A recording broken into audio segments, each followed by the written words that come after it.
ഒന്ന് ആലോചിച്ചു നോക്കിയേ, ഒരാൾക്ക് പെട്ടെന്ന് അപ്രതീക്ഷിതമായി അപസ്മാരം, അതായത് ഈ എപ്പിലെപ്റ്റിക് സീഷേഴ്സ് വരുന്നു. നമ്മൾ സാധാരണയായി ഇതിനെ ഒരു മെഡിക്കൽ കണ്ടീഷനായിട്ടാണല്ലോ കാണുക, അല്ലേ? അതെ, തീർച്ചയായും അതൊരു ശാരീരിക പ്രശ്നമാണല്ലോ. പക്ഷെ ഇവിടെ ഒരു വലിയ പ്രത്യേകതയുണ്ട്. ഈ വ്യക്തിക്ക് അപസ്മാരം വരുന്നത് അറബി കാലണ്ടറിലെ കൃത്യം 14, 15, 29, 30 തീയതികളിൽ മാത്രമാണ്. ഓ, അത് ശരിക്കും വിചിത്രമാണല്ലോ. അതെ, ഒന്നാലോചിച്ചു നോക്കൂ. മെഡിക്കൽ സയൻസിനെ സംബന്ധിച്ചിടത്തോളം ഇങ്ങനെ കാലണ്ടർ നോക്കി വരുന്ന, അല്ലെങ്കിൽ ഈ ചന്ദ്രന്റെ വൃദ്ധിക്ഷയങ്ങൾക്കനുസരിച്ച് മാത്രം വരുന്ന ഒരു അപസ്മാരം പൂർണ്ണമായും അസാധ്യമായ കാര്യമാണ്. ശരിയാണ്. അവിടെ സാധാരണ എക്സ്റേകളോ MRI സ്കാനുകളോ ഒന്നും ഒരു ഉത്തരവും തരില്ല. കൃത്യം. ഒരു അസ്ഥിക്ക് പൊട്ടലുണ്ടായാൽ ഡോക്ടർ എക്സ്റേ നോക്കി പറയും, ദാ ഇവിടെയാണ് പൊട്ടലെന്ന്. അവിടെ പ്രശ്നവുമുണ്ട്, പരിഹാരവുമുണ്ട്. പക്ഷെ മനുഷ്യന്റെ ആത്മാവ് അല്ലെങ്കിൽ അബോധമനസ്സ്, അവൻ നേരിടുന്ന അദൃശ്യമായ ട്രോമകൾ, ഇതിന്റെയൊക്കെ ലോകത്തേക്ക് കടക്കുമ്പോൾ ഈ സയന്റിഫിക് ഉപകരണങ്ങൾ പരാജയപ്പെടുന്നത് നമുക്ക് കാണാം. അതായത് കാര്യങ്ങൾ നേരിട്ട് കാണാനും അതിനെ കാറ്റഗറൈസ് ചെയ്യാനുമാണ് മനുഷ്യർക്കെപ്പോഴും താൽപ്പര്യം. എന്നാൽ കാണാൻ കഴിയാത്ത ഈ മുറിവുകളെ നമ്മൾ എങ്ങനെ ചികിത്സിക്കുമെന്നതാണ് ചോദ്യം. അതെ, അവിടെയാണ് നമ്മുടെ ഇന്നത്തെ ഈ ചർച്ച പ്രസക്തമാകുന്നത്. ഈ കേൾക്കുന്ന നിങ്ങളുടെ കാഴ്ചപ്പാടുകളെ തന്നെ മാറ്റിമറിക്കാൻ പോകുന്ന ഒരു വിഷയമാണിത്. നൂറ്റാണ്ടുകൾ പഴക്കമുള്ള ആത്മീയ ജ്ഞാനവും ഇന്നത്തെ അത്യാധുനിക ആർട്ടിഫിഷ്യൽ ഇന്റലിജൻസും, അതായത് AI-യും എങ്ങനെയാണ് മനുഷ്യന്റെ ഇത്തരം മുറിവുകൾ ഉണക്കാൻ ഒന്നിച്ചു ചേരുന്നതെന്നാണ് നാം ഇന്ന് നോക്കുന്നത്. ഇതിനായി നമ്മൾ പ്രധാനമായും ആശ്രയിക്കുന്നത് ഡോക്ടർ ഹിഫ്സുർ റഹ്മാൻ കൊട്ടങ്കോടന്റെ ഔദ്യോഗിക വെബ്സൈറ്റിൽ നിന്നുള്ള വിവരങ്ങളെയാണ്. അദ്ദേഹം പാരാസൈക്കോളജിയിലും ലൈഫ് കോച്ചിങ്ങിലും ഡോക്ടറേറ്റ് നേടിയ വ്യക്തിയാണ് കേട്ടോ. അതെ. അപ്പോ ഈ അദൃശ്യമായ തടസ്സങ്ങളും നിരന്തരമായ പരാജയങ്ങളും മനുഷ്യനെ എങ്ങനെ ബാധിക്കുന്നുവെന്നും ഡോക്ടർ വികസിപ്പിച്ചെടുത്ത ആ AI assisted psycho spiritual healing, അതായത് AIPSH എന്ന നൂതന രീതി ഇതിനൊരു പരിഹാരമാകുന്നത് എങ്ങനെയെന്നും കണ്ടെത്തുക എന്നതാണ് നമ്മുടെ ഇന്നത്തെ ലക്ഷ്യം. നമുക്ക് നേരെ വിഷയത്തിലേക്ക് കടക്കാം. തീർച്ചയായും. നമ്മൾ മലയാളികൾക്കിടയിൽ, അല്ലെങ്കിൽ ഏത് സമൂഹത്തിലായാലും കാണുന്നൊരു കാര്യമുണ്ട്. ജീവിതത്തിൽ തുടർച്ചയായി പരാജയങ്ങൾ ഉണ്ടാകുമ്പോഴോ ബന്ധങ്ങൾ തകരുമ്പോഴോ നമ്മൾ ആദ്യം കുറ്റപ്പെടുത്തുക പുറത്തുള്ള സാഹചര്യങ്ങളെയാണ്. കരിങ്കണ്ണ് തട്ടിയതാണെന്നോ അതല്ലെങ്കിൽ വേറെ ആരെങ്കിലും കൂടൂത്രം ചെയ്തതാണെന്നോ ഒക്കെ നമ്മൾ വിശ്വസിക്കും. ശരിക്കും ഈ പ്രശ്നങ്ങളുടെ വേരുകൾ കിടക്കുന്നത് പുറത്താണോ, അതോ നമ്മുടെ ഉള്ളിൽ തന്നെയാണോ? അവിടെയാണ് കാര്യങ്ങൾ ശരിക്കും കൗതുകകരമാകുന്നത്. പ്രശ്നങ്ങൾ എപ്പോഴും പുറത്തുനിന്നാകണമെന്നില്ല. 14-ാം നൂറ്റാണ്ടിൽ ജീവിച്ചിരുന്ന ഇബ്നുൽ ഖയ്യിം എന്ന പ്രശസ്ത പണ്ഡിതന്റെ അൽ ഫവായിദ് എന്ന ഗ്രന്ഥത്തിൽ ഇതിനെക്കുറിച്ച് വളരെ കൃത്യമായൊരു നിരീക്ഷണമുണ്ട്. ഓ, 14-ാം നൂറ്റാണ്ടിലോ? അതെ. മനുഷ്യന്റെ സ്വഭാവവും അവന്റെ ജീവിതശൈലിയും ഒറ്റയടിക്കുണ്ടാകുന്നതല്ല, മറിച്ച് അത് കൃത്യമായ 7 ഘട്ടങ്ങളിലൂടെയാണ് രൂപപ്പെടുന്നത് എന്ന് അദ്ദേഹം പറയുന്നുണ്ട്. ഈ പഴയ സിദ്ധാന്തമാണ് ശരിക്കും നമ്മുടെ ഈ AIPSH രീതിയുടെ അടിസ്ഥാനശിലകളിലൊന്ന്. ഭയങ്കര ഇൻട്രസ്റ്റിംഗ് ആയി തോന്നുന്നു. ആ 7 ഘട്ടങ്ങൾ ഏതൊക്കെയാണെന്നൊന്ന് പറയാമോ? അതെങ്ങനെയാണ് നമ്മുടെ ജീവിതവുമായി ബന്ധപ്പെട്ടിരിക്കുന്നത്? തീർച്ചയായും പറയാം. ഇതിൽ ഒന്നാമത്തെ ഘട്ടം എന്ന് പറയുന്നത് ആശയം അഥവാ ഐഡിയ ആണ്. നിങ്ങളുടെ മനസ്സിലേക്ക് വളരെ ആകസ്മികമായി കടന്നുവരുന്ന ഒരു ചെറിയ ആശയം. അതായത് ഇപ്പോ എനിക്കിതിന് കഴിയില്ല, അല്ലെങ്കിൽ ഞാൻ പരാജയപ്പെടും എന്നൊക്കെ തോന്നുന്ന പോലെയുള്ള. കൃത്യം, ആ ഒരു തോന്നൽ. രണ്ടാമത്തത്, ഈ ആശയം ഒരു ചിന്തയായി മാറുന്നു, അതായത് തോട്ട്. ഈ ആശയം മനസ്സിൽ കിടന്ന് ആവർത്തിക്കുമ്പോൾ അത് ശക്തമായ ഒരു ചിന്തയാകും. നിങ്ങൾ അതിനെക്കുറിച്ച് കൂടുതൽ സമയം ആലോചിക്കാൻ തുടങ്ങും. മനസ്സിലായി. മൂന്നാമത്തത് ഭാവന അഥവാ ഇമാജിനേഷനാണ്. ഈ നിരന്തരമായ ചിന്തകൾ മനസ്സിൽ ചില ചിത്രങ്ങളുണ്ടാക്കും. നിങ്ങൾ ശരിക്കും പരാജയപ്പെടുന്നതായി നിങ്ങൾ തന്നെ മനസ്സിൽ കണ്ടു തുടങ്ങും. ഓ, അതൊരു അപകടകരമായ സ്റ്റേജാണല്ലോ. അതെ. ഇനി നാലാമത്തത് ആഗ്രഹം അഥവാ ഡിസയർ. ആ ഭാവന പിന്നീടൊരു വൈകാരികമായ ആഗ്രഹമായി മാറും. അതായത് ആ പരാജയപ്പെടുന്ന സാഹചര്യത്തിൽ നിന്ന് ഒളിച്ചോടാനുള്ളൊരാഗ്രഹം. ശരി. അഞ്ചാമത്തത് ഇച്ഛാശക്തി അഥവാ വിൽ. ഈ ആഗ്രഹം ശക്തമാകുമ്പോൾ അത് എന്തു വില കൊടുത്തും ചെയ്യണമെന്ന ദൃഢനിശ്ചയമാകുന്നു.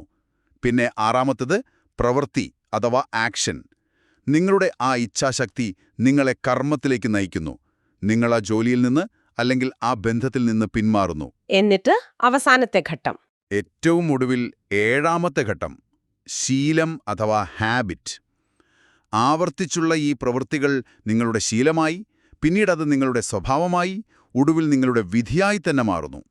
ഇത് കേൾക്കുമ്പോൾ എനിക്ക് മനസ്സിലാകുന്നത് എന്താ പറയാ, ഇതൊരു കമ്പ്യൂട്ടർ പ്രോഗ്രാമിലെ ചെറിയൊരു ടൈപ്പിംഗ് മിസ്റ്റേക്ക് പോലെയാണ് എന്നാണ്. നല്ലൊരു ഉപമയാണല്ലോ അത്. അല്ലേ? കോഡിങ്ങിലെ ഒരു ചെറിയ അക്ഷരത്തെറ്റ് തുടക്കത്തിൽ വലിയ പ്രശ്നമൊന്നും ഉണ്ടാക്കില്ല. പക്ഷെ ആ പ്രോഗ്രാം ഒരു ലൂപ്പിൽ കിടന്ന് ആയിരക്കണക്കിന് തവണ റൺ ചെയ്യുമ്പോൾ ആ ചെറിയ തെറ്റ് ഒടുവിൽ മുഴുവൻ സിസ്റ്റത്തെയും ക്രാഷ് ചെയ്യിക്കുന്നു.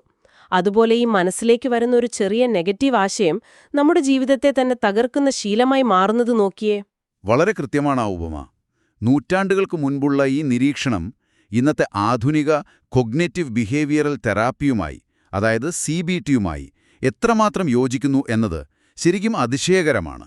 അതെ അതെ. പ്രശ്നങ്ങൾ തുടങ്ങുന്നത് ഒരു വ്യക്തിയുടെ ബാഹ്യമായ സാഹചര്യങ്ങളിലോ പ്രവൃത്തിയിലോ അല്ല, മറിച്ച് അവരുടെ മനസ്സിലെ വളരെ സൂക്ഷ്മമായ ആശയങ്ങളിലാണെന്ന് ഇന്നത്തെ സൈക്കോളജിയും സമ്മതിക്കുന്നുണ്ട്. ഈ ലൂപ്പിൽ പെട്ടുപോകുമ്പോഴാണ് ഉത്കണ്ഠയും ഭയവും ഡിപ്രഷനുമെല്ലാം സംഭവിക്കുന്നത്.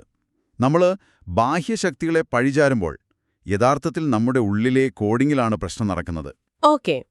അപ്പൊ ചിന്തകൾ എങ്ങനെ ശീലങ്ങളാവുന്നു, അതെങ്ങനെ അദൃശ്യമായ തടസ്സങ്ങളായി മാറുന്നു എന്ന് നമ്മൾ കണ്ടു. ഇവിടെ എനിക്കൊരു സംശയമുണ്ട്. ചോദിക്കൂ. ഈ തെറ്റായ കോഡിംഗ് അല്ലെങ്കിൽ താളപ്പിഴകൾ നമ്മുടെ ജീവിതത്തിൽ എവിടെയൊക്കെയാണുള്ളതെന്ന് നമ്മൾ എങ്ങനെ കണ്ടുപിടിക്കും? ഒരാളോട് വെറുതെ ചോദിച്ചാൽ അവർക്ക് സ്വന്തം അബോധ മനസ്സിലെ പ്രശ്നങ്ങൾ പറയാൻ കഴിഞ്ഞെന്ന് വരില്ലല്ലോ. അതിന് ശാസ്ത്രീയമായ വല്ല മാർഗങ്ങളുമുണ്ടോ ഈ ഡോക്ടറുടെ രീതിയിൽ? അതെയുണ്ട്. ISPH രീതി മനുഷ്യജീവിതത്തിലെ 5 പ്രധാന മേഖലകളിലെ അസന്തുലിതാവസ്ഥകളെയാണ് പ്രധാനമായും വിശകലനം ചെയ്യുന്നത്. ഏതൊക്കെയാണ് 5 മേഖലകൾ? ആത്മാവ്, മനസ്സ്, ശരീരം, ബന്ധങ്ങള്, പിന്നെ ജീവിത ലക്ഷ്യം. ഈ താളപ്പിഴകൾ കണ്ടെത്താൻ അവർ വെറും സംസാരം മാത്രമല്ല ഉപയോഗിക്കുന്നത്, മറിച്ച് ഹീലി ഡിവൈസ് അഥവാ IMF ഡിവൈസ് പോലെയുള്ള ഫ്രീക്വൻസി അധിഷ്ഠിതമായ സാങ്കേതിക വിദ്യയാണ്. ബയോ എനർജറ്റിക് റെസണൻസ് അനാലിസിസ് എന്നാണിതിനെ അവർ വിളിക്കുന്നത്. ഒരു നിമിഷം, എനിക്കിവിടെ വളരെ വലിയൊരു സംശയമുണ്ട്. ഒരു പക്ഷേ ഈ കേൾക്കുന്ന നിങ്ങൾക്കും ഇതേ സംശയം കാണും. ശാരീരികമായ രോഗങ്ങൾ, ഇപ്പോൾ ഉദാഹരണത്തിന് ഹൃദയമിടിപ്പോ ബ്രെയിൻ വേവ്സോ ഒക്കെ മെഷീൻ വെച്ച് കണ്ടുപിടിക്കാമെന്ന് നമുക്കറിയാം. എന്നാൽ ഒരാളുടെ ആത്മാവിലെയും മനസ്സിലെയും അദൃശ്യമായ പ്രശ്നങ്ങൾ, അവരുടെ റിലേഷൻഷിപ്പിലെ പ്രശ്നങ്ങൾ ഒക്കെ ഒരു ഡിവൈസ് ഉപയോഗിച്ച് അളക്കുക എന്ന് പറഞ്ഞാൽ അത് കുറച്ച് സയൻസ് ഫിക്ഷൻ പോലെയോ അല്ലെങ്കിൽ ഒരു സ്യൂഡോ സയൻസ് പോലെയോ തോന്നുന്നില്ലേ? ഇതെങ്ങനെയാണ് ശരിക്കും സാധ്യമാകുന്നത്? ആ ചോദ്യം വളരെ പ്രസക്തമാണ്. നമ്മൾ മനസ്സിലാക്കേണ്ട ഏറ്റവും പ്രധാനപ്പെട്ട കാര്യം, ഈ ഡിവൈസ് ഉപയോഗിക്കുന്നത് ഒരു മെഡിക്കൽ ഡയഗ്നോസിസിനല്ല എന്നതാണ് കേട്ടോ. കണ്ടുപിടിക്കാനല്ല ഇത്. മറിച്ച് നമ്മുടെ വൈകാരിക സമ്മർദ്ദങ്ങളും മാനസിക അസന്തുലിതാവസ്ഥകളും ശരീരത്തിൽ പ്രതിഫലിപ്പിക്കുന്ന ചില ഊർജ പാറ്റേണുകളുണ്ട്. അതിനെ എനർജറ്റിക് ഇംപ്രിൻസ് എന്ന് വിളിക്കാം. ഓക്കെ. ആധുനിക സൈക്കോളജിയിൽ the body keeps the score എന്നൊരു പ്രശസ്തമായ കൺസെപ്റ്റ് തന്നെയുണ്ട്.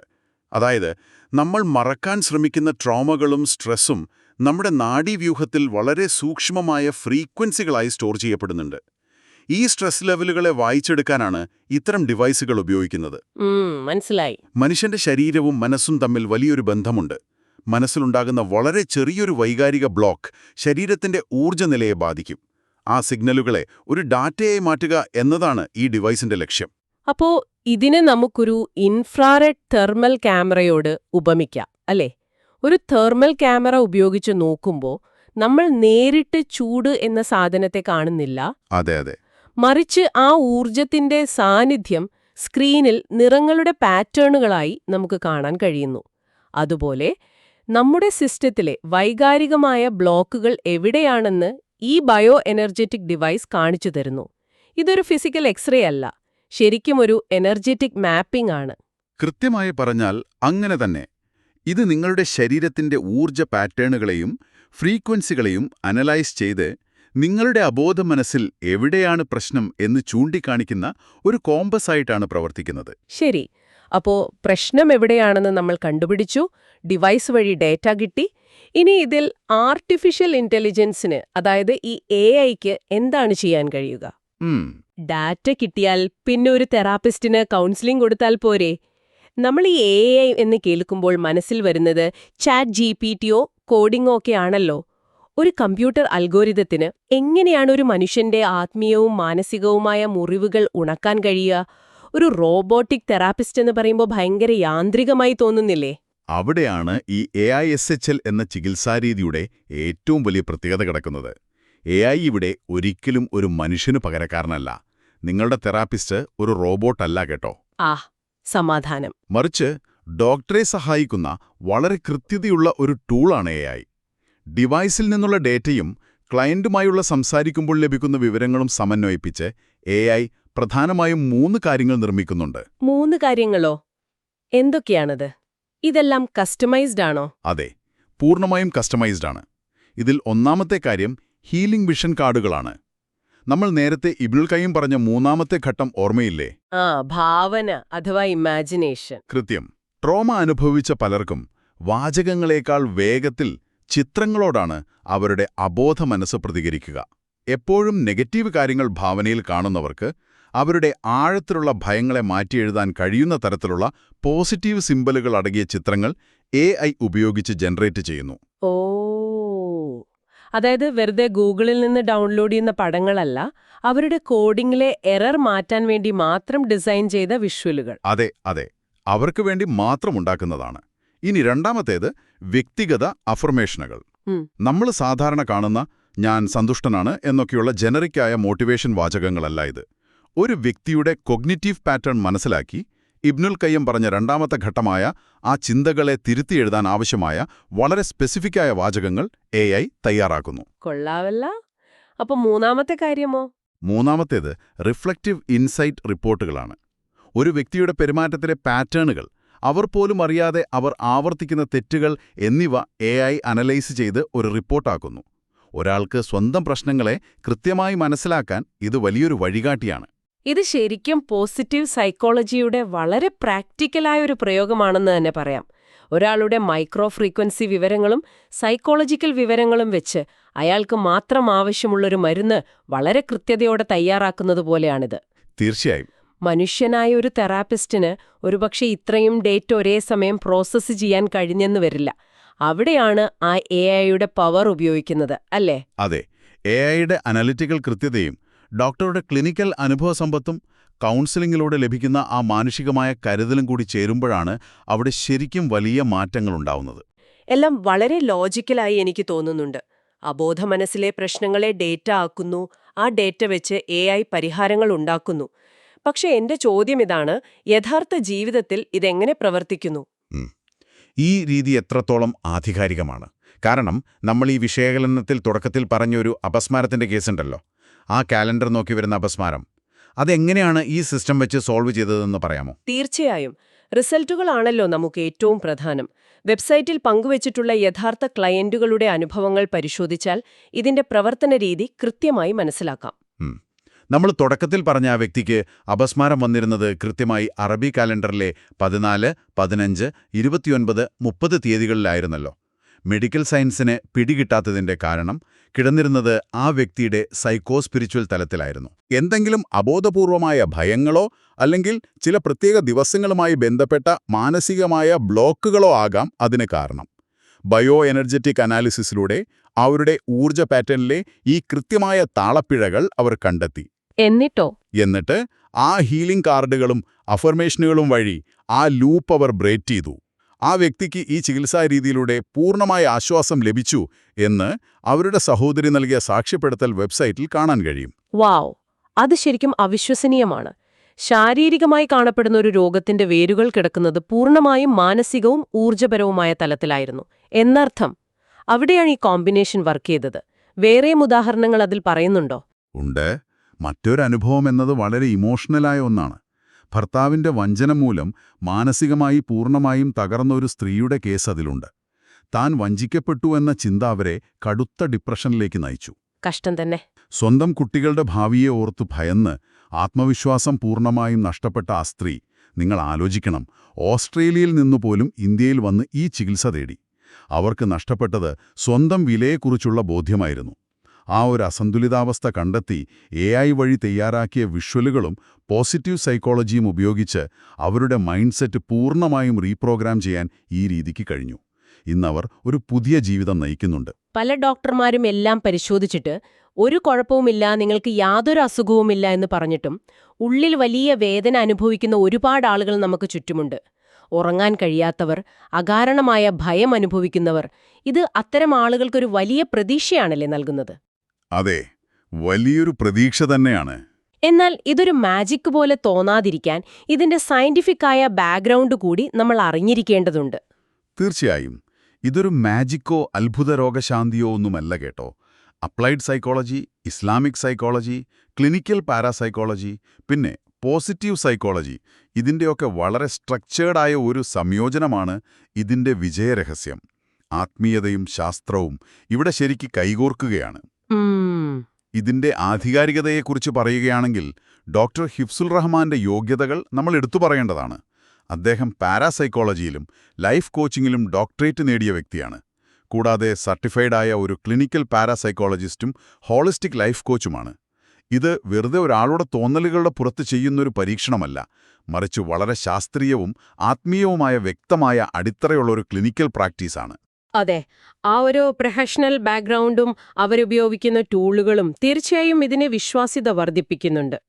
ശരി, അപ്പോൾ ഈ വിവരങ്ങളെല്ലാം നമ്മൾ വളരെ വിശദമായി തന്നെ ചർച്ച ചെയ്തു. ഇബ്നുൽ ഖയ്യിമിന്റെ സിദ്ധാന്തം മുതൽ അത്യാധുനിക AI വരെ നമ്മൾ സംസാരിച്ചു. ഈ കേട്ടുകൊണ്ടിരിക്കുന്ന നിങ്ങളെ സംബന്ധിച്ചത് എത്രത്തോളം പ്രധാനമാണ് എന്നാണ് ഇനി നമ്മൾ ചിന്തിക്കേണ്ടത്. അതെ, ജീവിതത്തിൽ പലപ്പോഴും ഒറ്റപ്പെട്ടു പോയെന്ന് തോന്നുന്നവർക്ക്, അല്ലെങ്കിൽ എത്ര ശ്രമിച്ചിട്ടും ജീവിതത്തിൽ മുന്നേറാൻ കഴിയാത്തവർക്ക് ഈ വിവരങ്ങൾ എങ്ങനെ ഉപകാരപ്പെടും എന്നുകൂടി നമുക്ക് പറയാം. നിങ്ങൾ മനസ്സിലാക്കേണ്ട ഏറ്റവും പ്രധാനപ്പെട്ട കാര്യം ഇതാണ്. നിങ്ങളുടെ ജീവിതത്തിലെ പ്രശ്നങ്ങൾക്ക് കാരണം എപ്പോഴും പുറത്തുള്ള ആളുകളോ ബാഹ്യമായ സാഹചര്യങ്ങളോ മാത്രമല്ല. നിങ്ങളുടെ ഉള്ളിലെ ആ അബോധ മനസ്സിന്റെയും ശരീരത്തിന്റെയും ഊർജ്ജതലങ്ങളിലെ പ്രവർത്തനങ്ങളും നിങ്ങളുടെ ജീവിതത്തെ അതിശക്തമായി സ്വാധീനിക്കുന്നുണ്ട്. ശരിയാണ്. പക്ഷെ അതിലെ ഏറ്റവും പോസിറ്റീവായ വാർത്ത എന്തെന്നാൽ നിങ്ങൾക്കതിൽ മാറ്റം വരുത്താൻ സാധിക്കും എന്നതാണ്. അദൃശ്യമായ തടസ്സങ്ങൾക്ക് മുന്നിൽ നിങ്ങൾ നിസ്സഹായരല്ല കേട്ടോ. ഇത്തരം ശാസ്ത്രീയമായ രീതികളിലൂടെ ആർക്കും തങ്ങളുടെ വൈകാരിക സന്തുലിതാവസ്ഥ തിരികെ പിടിക്കാം. നിങ്ങളുടെ ആ കോഡിങ്ങിലെ തെറ്റുകൾ തിരുത്താനും ആഴത്തിലുള്ള മുറിവുകൾ ഉണക്കാനും ഇന്ന് വഴികളുണ്ട്. അതെ, നിങ്ങളുടെ ജീവിതത്തിൽ നിരന്തരമായ പരാജയങ്ങളോ, വിവരിക്കാൻ കഴിയാത്ത ശാരീരിക മാനസിക ബുദ്ധിമുട്ടുകളോ, അല്ലെങ്കിൽ നിങ്ങളെ ശ്വാസം മുട്ടിക്കുന്ന ടോക്സിക് റിലേഷൻഷിപ്പുകളോ ഉണ്ടെങ്കിൽ അതിൽ നിന്ന് പുറത്തുകടക്കാനൊരു വഴി തേടുന്നവർക്ക് ഇതൊരു വലിയ സാധ്യതയാണ്. ഇനി ഈ ലഭിച്ച വിവരങ്ങളനുസരിച്ച് ഇതൊരു കേവല സിദ്ധാന്തം മാത്രമല്ല, മറിച്ച് ഡോക്ടർ ഹിഫ്സുൽ റഹ്മാൻ ഇതൊരു ക്ലിനിക്കൽ സേവനമായി തന്നെ നൽകുന്നുണ്ട്. അതെ, അവരൊരു ക്ലിനിക്കൽ സിസ്റ്റം തന്നെ ഉണ്ടാക്കിയിട്ടുണ്ട്. ഈ സവിശേഷമായ ചികിത്സാരീതി അനുഭവിക്കാൻ താൽപ്പര്യമുള്ളവർക്കായി ഇതിന്റെ പ്രായോഗിക വശം മനസ്സിലാക്കാൻ അവരുടെ കൺസൾട്ടേഷൻ രീതിയും ഫീസ് ഘടനയും വെബ്സൈറ്റിൽ കൃത്യമായി നൽകിയിട്ടുണ്ട്. അതെ, ആ വിവരങ്ങൾ വളരെ വ്യക്തമാണ്. ഈ സേവനം 2 രീതിയിൽ അവർ ലഭ്യമാക്കിയിട്ടുണ്ട്. ഒന്ന്, ബാംഗ്ലൂരുവിലെ ഇലക്ട്രോണിക് സിറ്റിയിലുള്ള അദ്ദേഹത്തിന്റെ സെന്ററിൽ നേരിട്ട് സന്ദർശിച്ച് കൺസൾട്ടേഷൻ നടത്താം. ഇനിയിപ്പോൾ യാത്ര ചെയ്യാൻ ബുദ്ധിമുട്ടുള്ളവരാണെങ്കിൽ ലോകത്തെ എവിടെ നിന്ന് വേണമെങ്കിലും ഓൺലൈനായും ഈ സേവനം ലഭ്യമാണ്. ഓൺലൈനായും ചെയ്യാല്ലേ? അതെ അതെ, ഒരു വ്യക്തിയുടെ പ്രശ്നങ്ങളെ പൂർണ്ണമായി മനസ്സിലാക്കാൻ ആദ്യത്തെ കൺസൾട്ടേഷൻ തന്നെ വളരെ വിശദമായ ഒന്നായിരിക്കും. സാധാരണഗതിയിൽ അത് 2 മണിക്കൂറോളം നീളുന്ന ഒരു ഡീപ്പ് ഡൈവ് സെഷനാണ്. നിങ്ങളുടെ ബയോ എനർജറ്റിക് പാറ്റേണുകൾ മനസ്സിലാക്കാനും കൃത്യമായ ഒരു ഡയഗ്നോസിസ് നടത്താനുമാണ് ആ സമയം അവരുപയോഗിക്കുന്നത്. ഈ സോഴ്സ് പ്രകാരം ആ വിശദമായ ആദ്യ ഡയഗ്നോസ്റ്റിക് കൺസൾട്ടേഷന് 3000 രൂപയാണ് ഫീസ് ഈടാക്കുന്നത്. ഇതൊരു സ്പെഷ്യലൈസ്ഡ് ക്ലിനിക്കൽ സർവീസ് ആയതുകൊണ്ട് തന്നെ ആ ഒരു പ്രൊഫഷണൽ രീതിയിലാണ് അവരിത് കൈകാര്യം ചെയ്യുന്നത്. ഈ വിഷയത്തിൽ കൂടുതൽ പഠിക്കാനോ അല്ലെങ്കിൽ ഈ സേവനം ഉപയോഗപ്പെടുത്തി ഒരു അപ്പോയിന്റ്മെന്റ് ബുക്ക് ചെയ്യാനോ താൽപ്പര്യമുള്ളവർക്കായി അവർ നൽകിയിട്ടുള്ള ഔദ്യോഗിക നമ്പർ +91 906 1237800 എന്നാണ്. ഞാൻ ആ നമ്പർ ഒന്നുകൂടി പറയാം. വാട്സാപ്പ് ചെയ്യുകയോ വിളിക്കുകയോ ചെയ്യാവുന്ന നമ്പർ +91 906 1237800. ഇത്തരം പ്രശ്നങ്ങളിലൂടെ കടന്നുപോകുന്ന ഏതൊരാൾക്കും ശാസ്ത്രീയമായി തന്നെ തങ്ങളുടെ ജീവിതം തിരികെ പിടിക്കാനുള്ള ഒരവസരമാണ് ഈ വിവരങ്ങൾ നൽകുന്നത്. തീർച്ചയായും അന്ധവിശ്വാസങ്ങൾക്ക് പിന്നാലെ പോയി പണവും സമയവും വെറുതെ കളയാതെ വളരെ യുക്തിസഹജവും ഫലപ്രദവുമായ ഒരു മാർഗം തിരഞ്ഞെടുക്കാൻ ഈ അറിവുകൾ ആളുകളെ തീർച്ചയായും സഹായിക്കും. അപ്പം നമ്മൾ ഇന്ന് കേട്ട കാര്യങ്ങൾ ഒന്നുകൂടിയൊന്ന് ഓർത്തു നോക്കൂ. നമ്മുടെ ശീലങ്ങൾ എന്നത് കാലക്രമേണ ഒരു ലൂപ്പിൽ കിടന്ന് ഉറച്ചുപോയ നമ്മുടെ തന്നെ ചിന്തകളാണെന്ന് 14-ാം നൂറ്റാണ്ടിൽ ഇബ്നുൽ ഖയ്യിം നമ്മളെ ഓർമ്മിപ്പിച്ചു. ആ ചിന്തകളെ ഇന്ന് AI ഉപയോഗിച്ച് നമുക്ക് മാറ്റിയെഴുതാൻ കഴിയുമെന്നും നമ്മൾ കണ്ടു. അതെ. എങ്കിൽ ഈ വിശദമായ അന്വേഷണം അവസാനിപ്പിക്കുമ്പോൾ നിങ്ങൾ നിങ്ങളോട് തന്നെ ചോദിക്കേണ്ട ഒരു ചോദ്യമുണ്ട്. നാളത്തെ നിങ്ങളുടെ ജീവിത യാഥാർത്ഥ്യമായി മാറാൻ പോകുന്ന ഏത് ചെറിയ ആശയത്തിനാണ് ഇന്ന് നിങ്ങൾ നിങ്ങളുടെ മനസ്സിലേക്ക് വാതിൽ തുറന്നു കൊടുത്തിട്ടുള്ളത്? വളരെ ചിന്തിക്കേണ്ട ഒരു കാര്യമാണത്. ആ തുറന്നിട്ട വാതിലിലൂടെ അകത്തേക്ക് വരുന്നത് നിങ്ങളുടെ ജീവിതത്തെ തകർക്കുന്ന ഒരു വൈറസാണോ, അതോ നിങ്ങളെ സുഖപ്പെടുത്തുന്ന പ്രകാശമാണോ? നിങ്ങൾക്ക് വേണമെങ്കിൽ ആ വാതിലിന്റെ കാവൽക്കാരനാകാം. ഞങ്ങളോടൊപ്പം ചേർന്നതിന് ഒരുപാട് നന്ദി. ശുഭദിനം.